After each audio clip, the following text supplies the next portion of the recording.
It is one of the oldest banks in America. It holds more money than the GDP of almost every nation on Earth.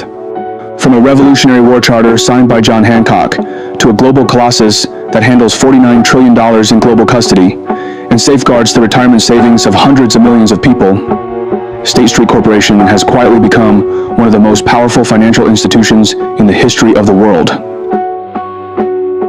It is quite simply the most powerful company nobody talks about.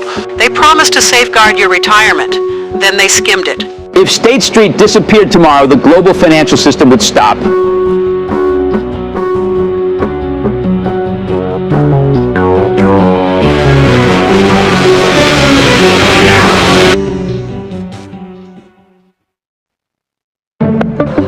The year is 1790. The United States is barely a nation. 13 states, 4 million people, and no financial system to speak of. The country runs on a patchwork of foreign coins, state-issued paper, and barter. There is no national currency, no central bank, no way to pay the war debts that bought independence. America won its revolution. Now it has to figure out how to pay for it. Two men step forward with two radically different visions for the country's future.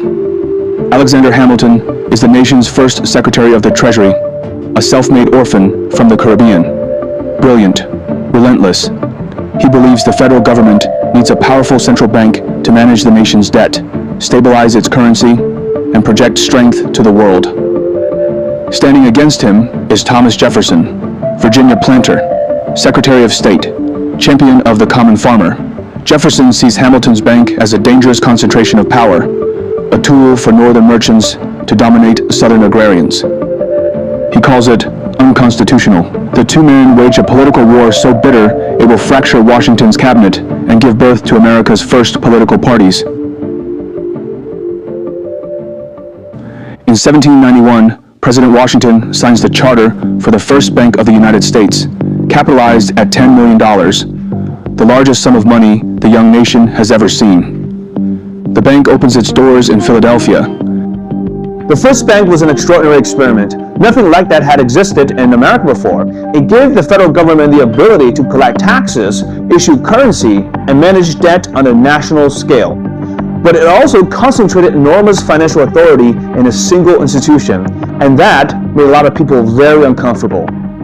Two cities begin to rise as the young nation's financial centers, New York and Boston. In Boston, a new generation of merchants and revolutionaries are building something of their own, and one of them is about to create a bank that will outlast them all.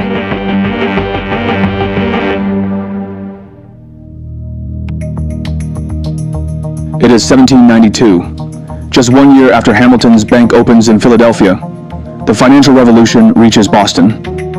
The city is booming. Merchant ships crowd the harbor. Wealth is flowing in from the China trade, the West Indies, and the cod fisheries. But Boston has only two chartered banks, and neither one will lend to ordinary people. The man who changes that is John Hancock, governor of Massachusetts, first signer of the Declaration of Independence, the most recognizable name in the young republic. But by 1792, Hancock is a man running out of time. His body is failing, crippled by gout, often carried to public events in a sedan chair. He is 55 years old and looks far older. But his political instincts remain razor sharp. When a group of Boston merchants petition for a new bank, one that will serve not just the wealthy but farmers and tradesmen, Hancock sees an opportunity to cement his legacy. On June 25, 1792, he signs the charter for Union Bank, capitalized at $800,000. It is one of the last major acts of his governorship. He will be dead within a year. The founders Hancock gathers are Boston's revolutionary elite, and the man they choose as Union Bank's first president is Moses Gill, a merchant and patriot who personally escorted George Washington to the Continental Army's camps during the siege of Boston. Gill has spent decades building a reputation for integrity and public service. He is the kind of man other men trust with their money. Moses Gill was not a flashy figure. He was a steady, principled man who believed deeply in civic duty. He served in the provincial Congress, helped supply the Continental Army, and rose to become lieutenant governor. He was the perfect choice to run a bank that was supposed to serve the public. Union Bank opens its doors on State Street. Boston's great corridor from the State House to the sea. Its charter carries an unusual provision. 20% of its loans must go to farmers, and it is about to grow far beyond anything its founders imagined.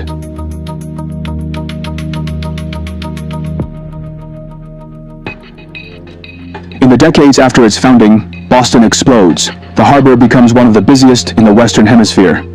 Shipbuilding, whaling, and the China trade pour money into the city. Boston's population doubles, then doubles again. And at the center of it all, State Street becomes the financial nerve center of New England. Union Bank grows with the city, but growth is never a straight line. For more than 6 decades, through war scares, credit freezes, and currency collapses, the bank on State Street never misses a single semi-annual dividend. While rivals fall around it, Union Bank becomes the institution that will not break. What Union Bank did was very simple, and it was very essential too. People and businesses deposited their money. The bank kept it safe and lent it out carefully and made sure depositors could get it back when they needed it. That sounds basic, but in an era where banks were failing left and right, reliability was everything. Union Bank survived because it was conservative and boring. But the longest period of stability in American history is about to end.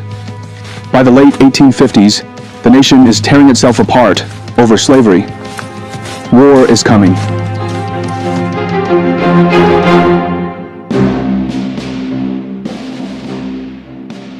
In April 1861, the United States tears itself apart. 11 southern states secede. The Confederate States of America declare independence, and the bloodiest war in American history begins. Over the next 4 years, more than 600,000 Americans will die, more than in every other American war combined. Entire cities are burned to the ground. The Southern economy is gutted, and the federal government faces a problem it has never confronted: how to finance a war of this scale. The union needed money, enormous amounts of money, and the banking system couldn't deliver it. There were over 1,000 state-chartered banks, each printing their own currency.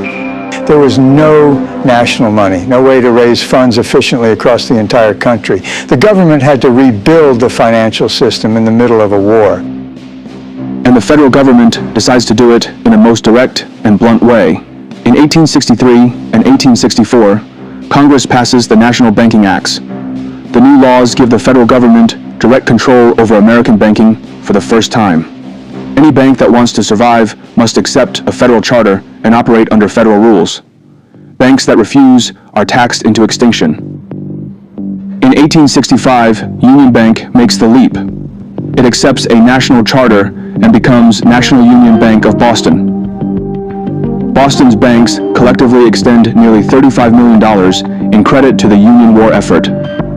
National Union Bank comes out the other side stronger, better connected, and backed by the full authority of the United States government.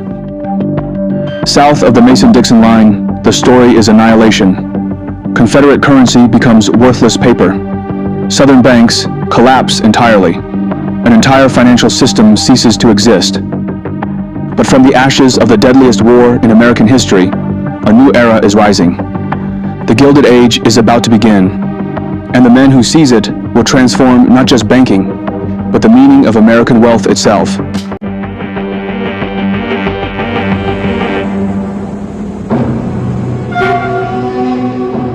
The Civil War is over, and the men who emerge from its aftermath are not generals, they are industrialists. In the span of a single generation, Cornelius Vanderbilt seizes the railroads.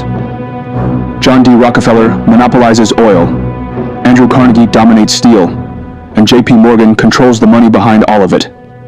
Their combined wealth, in today's dollars, exceeds $1 trillion.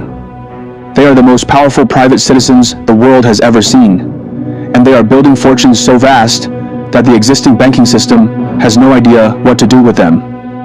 This is the problem. Traditional banks take deposits and make loans. That is all they are legally permitted to do. But the new industrial titans need something far more sophisticated. They need institutions that can manage estates, hold assets for their heirs, oversee investment portfolios worth millions, act as fiduciaries for complex business trusts. Ordinary banks cannot do this. The law will not allow it. And so a new kind of institution rises to meet the demand. Across the country, trust companies begin to multiply.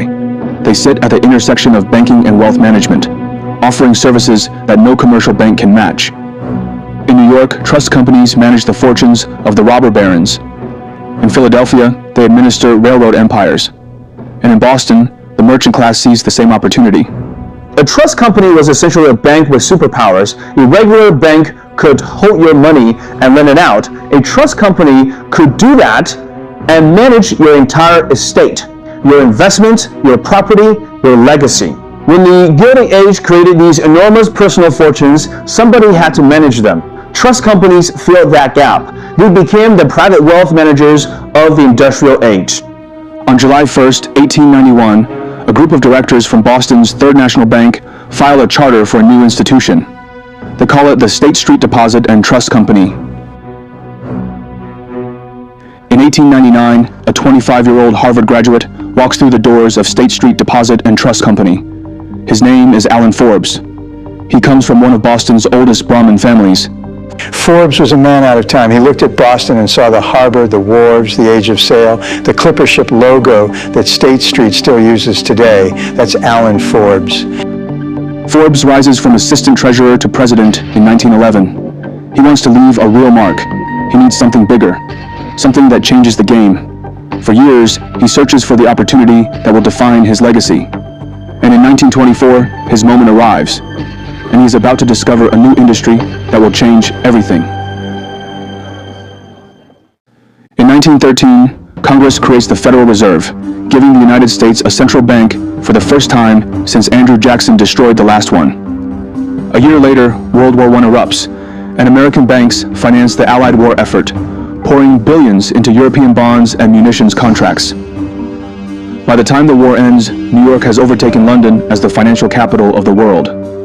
But while Wall Street is seizing global dominance, the most important financial invention of the 20th century is taking shape not in New York, but in Boston.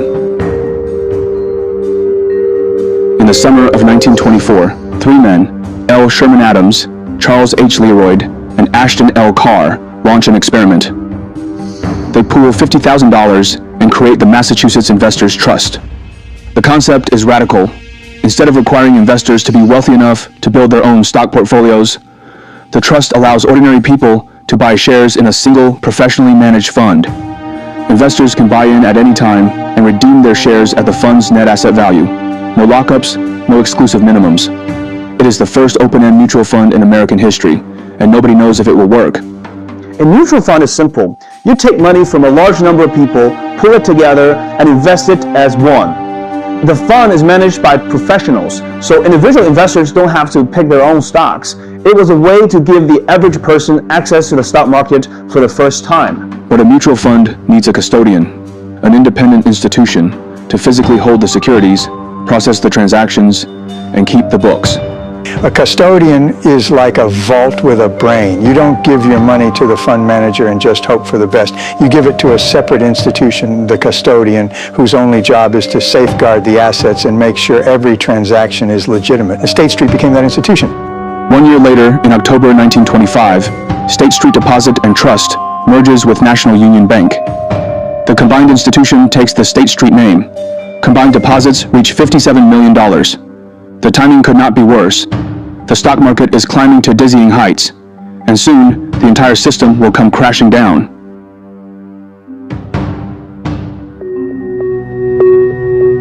On October 29, 1929, the stock market collapses. The Dow Jones falls nearly 90% from its peak. $16 billion in value vanishes in a single day. Banks begin to fail, not in dozens, but in thousands. So we all put our deposits in a bank, and we expect to get that money back with some interest. But if we all get scared, then I want to run to the bank before you do. I want to pull my money out before you do, and then everybody pulls out. That's a bank run, and the bank collapses. The mutual fund industry, barely 5 years old, is nearly killed in the cradle. Assets under management plummet. Trust in the financial system shatters completely. The Great Depression has begun. State Street is tested like never before. Deposits decline, markets freeze, clients panic. But Allan Forbes holds the line. The bank maintains its conservative lending practices. It does not chase speculative returns. And it does not break its streak.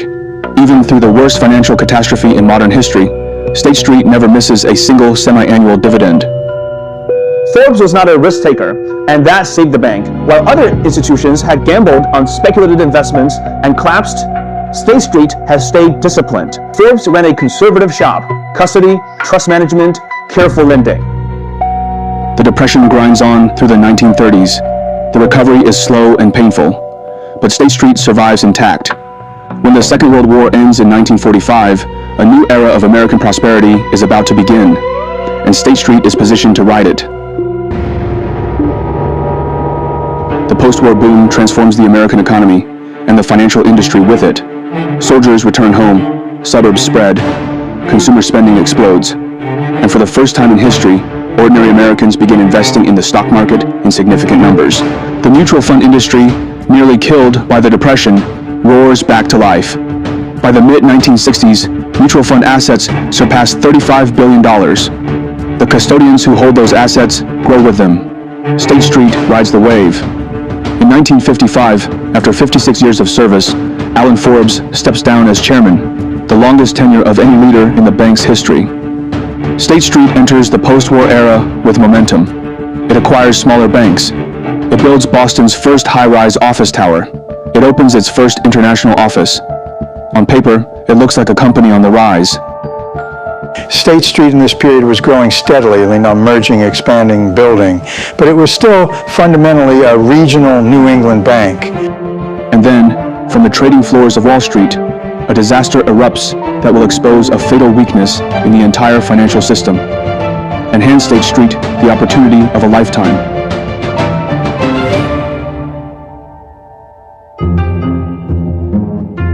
It is the late 1960s. The American stock market is surging. Trading volumes on the New York Stock Exchange double, then double again. On the surface, Wall Street has never looked stronger.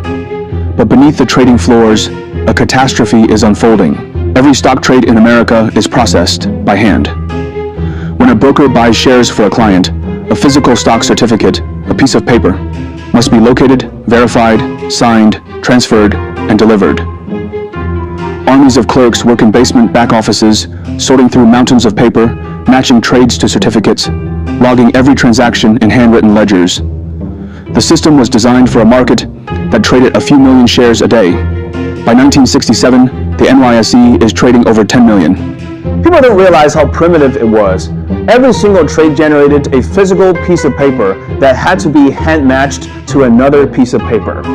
You have rooms full of clerks working through the night, and they still couldn't keep up. Certificates were lost. Trades went unmatched for days. Firms literally didn't know what they owned. The system buckles, then it breaks. The New York Stock Exchange is forced to close trading on Wednesdays just to let back offices catch up. Over 100 brokerage firms collapse, not because they made bad bets, but because they cannot process their own transactions. Billions of dollars in securities are lost in the chaos. Congress hauled Wall Street executives in front of committees and demanded answers. Lawmakers wanted to know how Wall Street was drowning in its own paperwork. The paperwork crisis exposed a simple truth. Wall Street had a 19th century back office running a 20th century market. Whoever solved that problem, whoever could process securities faster, more accurately, and at scale would own the future of the financial industry. In Boston, State Street watches the carnage. It is one of the few financial institutions in the country that sees the crisis not as a disaster, but as a door swinging open. But it will take a new kind of leader to walk through it.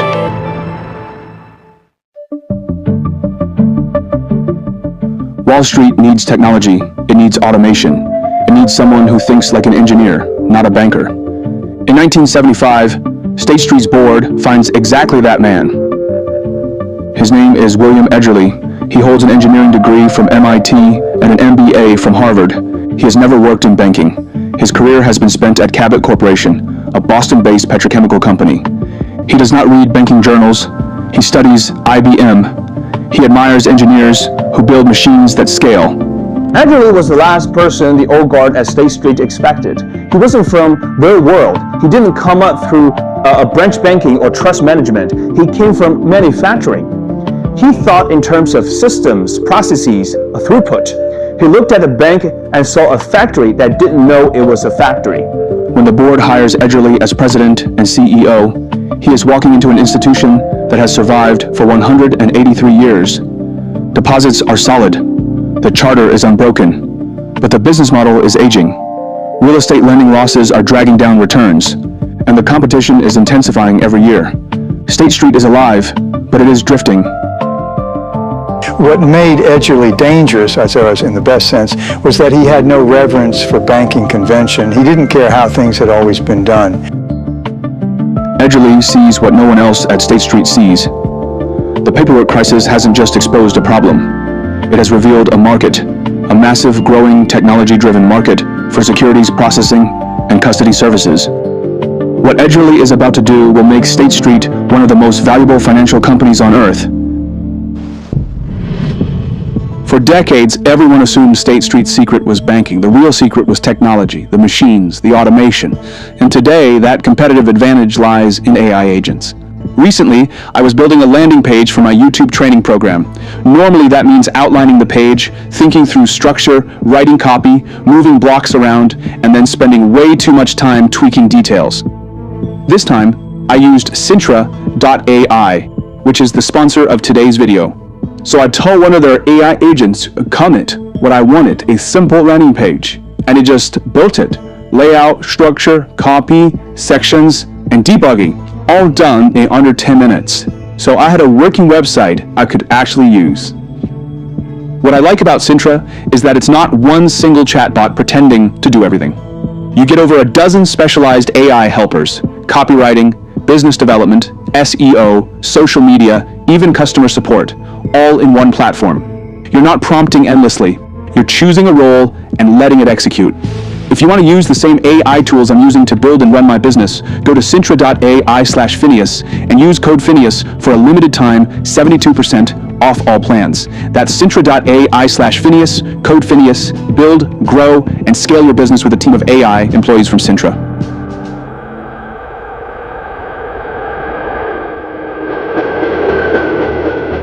Edgerly moves fast. Within months of taking over, he begins shutting down State Street's retail banking branches. He freezes expansion of the commercial lending business. He takes a 183-year-old bank and tells it to stop being a bank. It's hard to overstate how radical this was. Banks take deposits and make loans. That's what they do. That's what they've done for centuries. Edgerly walked in and said, "We're not doing that anymore." People inside the company thought he lost his mind. Edgerly bets everything on a single vision. State Street will become the dominant processor of securities transactions and the premier custodian for the institutional investment industry. He recruits over 100 senior executives from IBM. He appoints Peter Madden, a former IBM manager, as chief operating officer at the age of 34. He builds a proprietary computer system called Horizon on IBM mainframes. He opens a data processing headquarters in Quincy, Massachusetts. What Edgerly built was essentially an information processing factory disguised as a bank. Pension funds, mutual funds, insurance companies, they all own billions in securities that someone has to track, settle, and safeguard. That's custody. That's securities processing. Edgerly saw that this invisible plumbing was going to become the most important business in finance, and he was right. In Washington tonight, President Ford has signed into law the Employee Retirement Income Security Act, the most sweeping pension reform legislation in American history. His timing is perfect. Congress has just passed the Employee Retirement Income Security Act of 1974, creating massive new compliance and reporting requirements for corporate pension plans. State Street builds the software to meet those needs and captures the market at the start of a decades-long boom. The results are staggering. During the 1980s, State Street delivers investors a total return of 33% per year. Its stock price climbs to 17 times its level a decade earlier. Fortune magazine ranks State Street #1 in total return to investors among the 100 largest U.S. banks.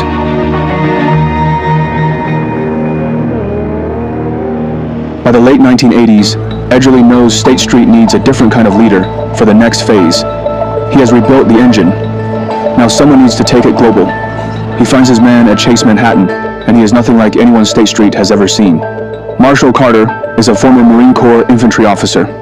He served 2 years in Vietnam, where he earned the Navy Cross, the second highest military valor award in the United States, along with the Bronze Star and a Purple Heart. He is not a technologist, he is a battlefield commander. And in 1992, Edgerly recruits him to become CEO of State Street. Carter brought something Edgerly couldn't, a warrior's instinct for expansion and territory. Edgerly was the architect, Carter was the general. He looked at what Edgerly had built and saw a machine that was ready to conquer the world. He just needs to find his own big idea to rival that of Edgerly. And before long, something extraordinary lands on his desk, an invention so novel that no one in the American financial industry has ever seen anything like it. A 74-year-old physicist has just created a new kind of investment product, and State Street is about to bring it to life.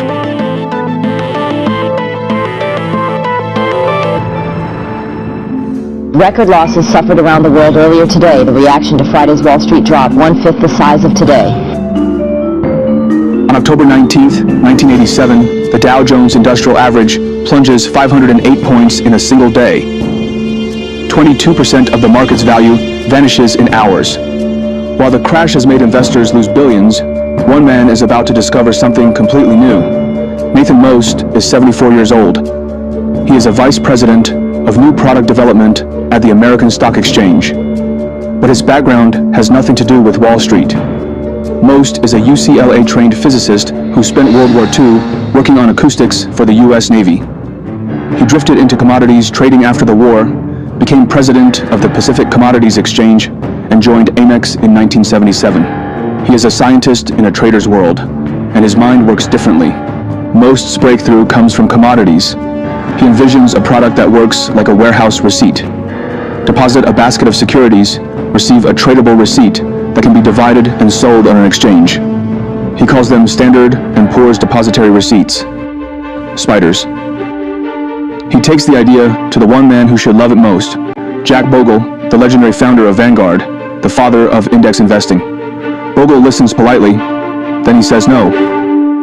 Bogle told Most that listing mutual funds on an exchange would add unnecessary trading costs. He didn't believe it would work. The father of index investing rejected the most important innovation in index investing history. That's how close we came to SPY never existing. Most refuses to quit. He battles the SEC for 4 years. Lawyers tell him the product will never get approved. He pushes forward anyway. On January 29, 1993, the S&P 500 ETF with ticker symbol SPY began trading on the American Stock Exchange. A 9-foot inflatable spider hangs from the ceiling. The fund holds $6,530,000 in securities. 1 million shares trade on the first day. Behind the scenes, a 27-year-old State Street operations manager named Jim Ross is holding the entire thing together. The specialist firm processes creation orders using punch cards. State Street must audit 500 individual securities, normally a 45-day process, in approximately 16 hours between market close and the next morning's open. Ross builds the plumbing from scratch.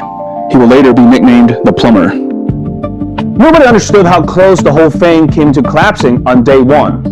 The technology was primitive, the timelines were impossible. Jim Ross and his team at State Street were literally inventing the operational infrastructure of the ETF industry in real time. If they had failed that first night, SPY might have died before it ever got started. Nobody in that room knows what they have just created. SPY will become the most heavily traded security on Earth, averaging $55 billion in daily volume, holding nearly $700 billion in assets, and accounting for half of the entire equity options market.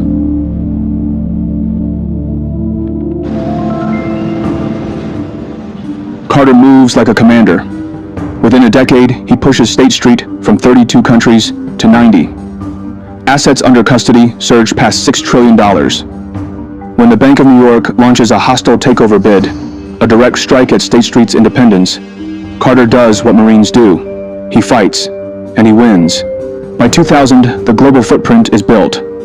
Carter passes the torch to David Spina, a 35-year company veteran who immediately closes the biggest deal in State Street's history. The $1.5 billion acquisition of Deutsche Bank's Global Securities Services. Assets under management cross $1 trillion. State Street is no longer a Boston bank. It is a global colossus. But a new rival is rising. The Bank of New York Mellon is growing fast. It is building a huge custody business that now matches State Street in size and ambition. The fight for big institutional clients turns into a tough battle over tiny fees and better technology.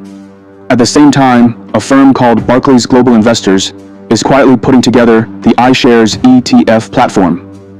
This new product line will one day challenge State Street in the very market it created. Then the world breaks. The 158-year-old investment bank Lehman Brothers was on the brink of failure after bailing out Fannie Mae and Freddie Mac the week before and Bear Stearns the previous March. The federal government decided not to rescue Lehman. State Street stock plunges 75%. Its off-balance sheet conduits hemorrhage billions. CEO Ronald sits in a Treasury Department conference room as Secretary Paulson forces 9 bank CEOs to accept government bailouts. State Street takes $2 billion in government bailout. State Street survived 2008, but just barely. The stock cratered. The conduit losses were enormous. They took the bailout money and paid it back fast. State Street has weathered the storm. The stock is recovering, but no one knows that a worse crisis is coming. It turns out that this company has been running a scheme, and in 2009, whistleblowers are about to blow it wide open.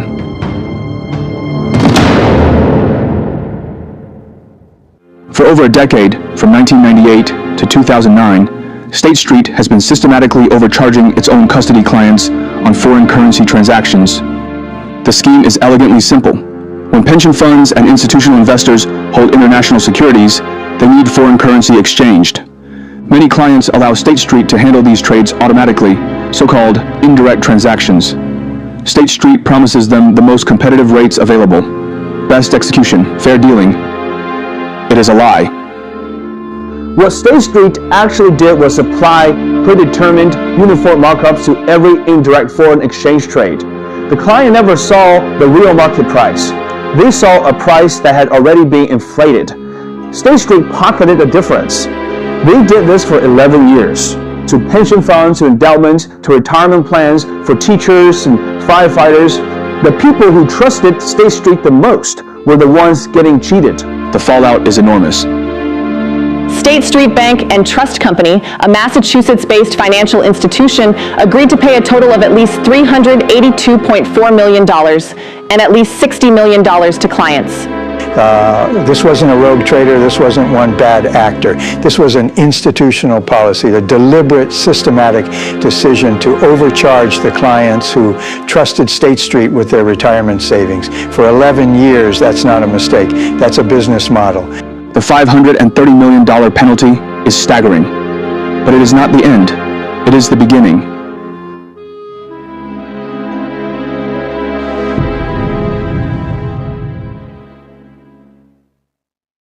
By 2009, the board needs someone who knows the institution from the inside, someone steady. So they choose Jay Hooley. He is 52 years old.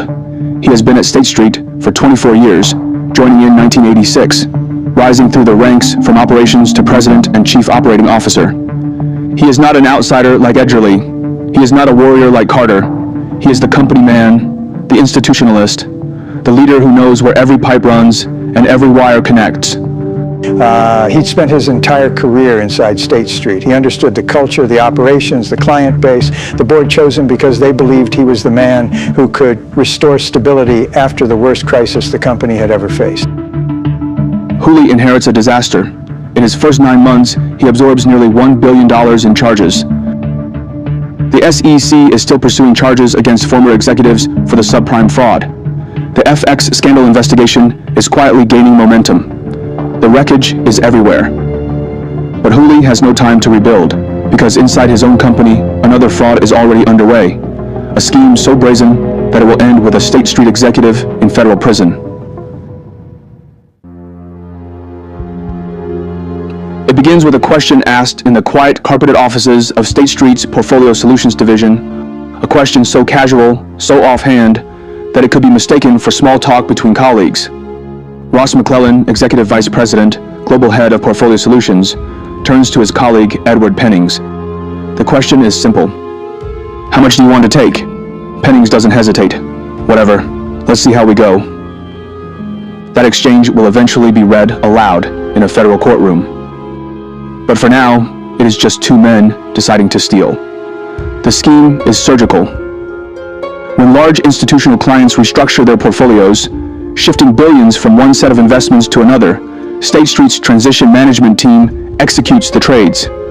McLellan instructs a trader to add a hidden commission of 1 basis point to every transaction. 1 basis point sounds small, but on trades worth hundreds of millions, it adds up fast. Then McLellan gives a second order: delete any reference to the commissions from the trading results. The clients will never see them. The victims are not hedge funds or Wall Street speculators. They are the Royal Mail Pension Plan, the retirement fund for British postal workers, Ireland's National Pension Reserve Fund, the Kuwait Investment Authority, at least 6 institutional clients in total. Public money, sovereign money, retirement money. This wasn't some complex financial engineering, it was theft. They added hidden charges to trades, then erased the evidence. When one client caught the overcharges, McLellan called them fat finger errors, accidental keystrokes. He refunds $1 million on the American trades. Then he buries $2 million in overcharges on the European side and hopes nobody will look deeper. But the Royal Mail Pension Plan does look deeper. Their compliance team flags the discrepancies, pulls the records, and escalates. The cover-up unravels. A former State Street Corp executive was sentenced on Tuesday to 18 months in prison after being convicted of taking part in a scheme to overcharge customers of the bank by applying secret commissions on billions of dollars worth of trades. McLellan is the only State Street executive to go to prison. Think about that. Over $1 billion in total fines and penalties across all the scandals, and one man goes to jail. He asked his colleague how much they should steal, was told whatever, and then did exactly that. And the casualness of it is what's most chilling. Jay Hooley's effort to restore trust has been blown apart from the inside, and the scandals are still not over. In January 2019, a new chief executive takes command. Ronald arrives from Fidelity with a clear goal to modernize the company. His first move is to cut costs. 1,500 jobs disappear right away. By July, the total reaches 2,300 jobs. That includes 15% of senior management. More rounds of cuts follow. If you looked at the headlines alone, you'd think State Street was dying, criminal penalties, a failed mega acquisition, thousands of layoffs, sanctions violations. But then you look at the balance sheet, and the numbers tell a completely different story. That's what makes State Street so strange and so important to understand. Because underneath the scandals, something enormous is happening. The ETF revolution that Nathan Most conceived and Jim Ross built from punch cards has become the dominant force in global investing. Trillions of dollars flow into index funds and ETFs every year. SPY alone holds nearly $700 billion.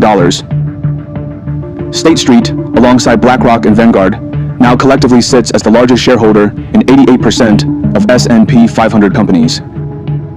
Assets under custody reach $49 trillion, more than the GDP of the United States and China combined. With such a concentration of money and power, there will be a reckoning. And the first sign of reckoning will come from Texas.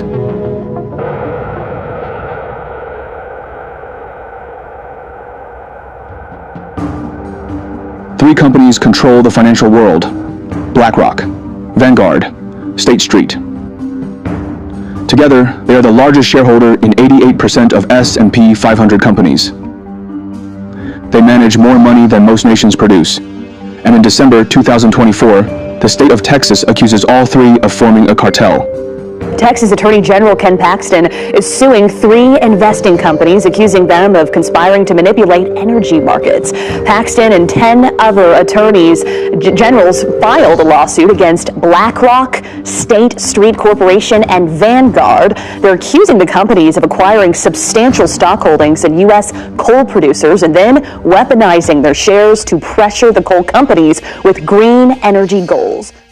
The question this lawsuit asks is profound. When 3 companies collectively own a quarter to a third of every major coal producers in country, and then jointly pressure those companies to produce less coal, is that environmental responsibility or is that a cartel?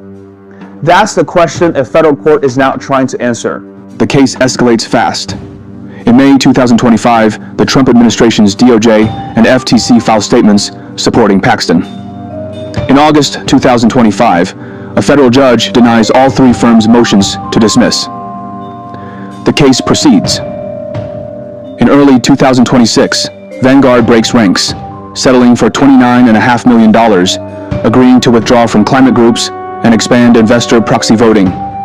Paxton calls it historic. BlackRock and State Street refuse to settle. State Street calls the lawsuit baseless and without merit. The case is ongoing.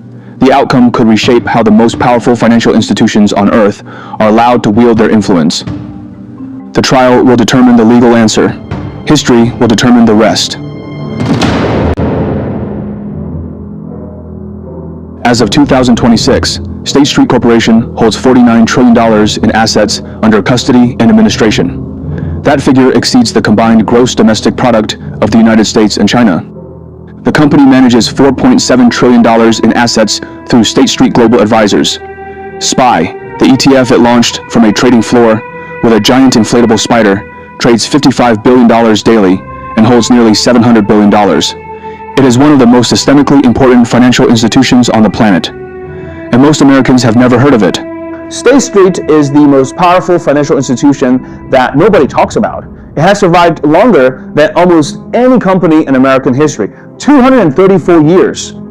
It holds more money than most countries produce. But if you walk down any street in America and ask 100 people what State Street does, 99% of them couldn't tell you. From a Revolutionary War charter signed by a dying governor to a global financial colossus that holds more assets than any nation on Earth, State Street's 234-year history is a story of reinvention, endurance, and betrayal.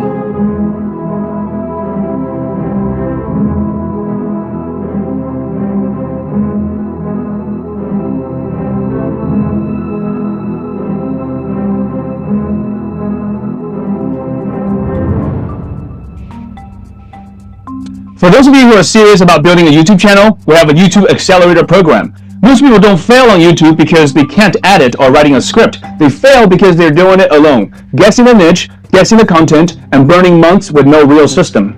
We build something different. This is a hands-on coaching program where we assign you a dedicated coach and work with you over the first 6 months, from choosing your niche to building your content system, to helping you outsource and scale with production team and AI.